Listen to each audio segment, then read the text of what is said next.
How to add a background photo on cake. Hello everyone, welcome to another tutorial. In this tutorial I'm going to show you how you can add a background photo on cake, and this is how to go about it. The first step is to launch the cake application on your mobile device. Then move to the top right corner and click on the profile icon, as you can see there.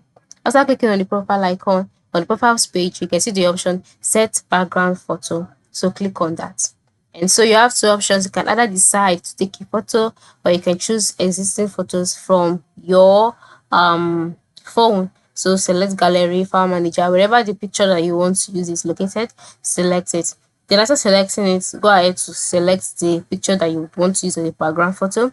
You click on done, and then it will load. And once it has loaded, it will be added as a background photo on your Gig account. So this is how to go about it. This is how to add a background photo on cake. Thank you for watching and have a good day.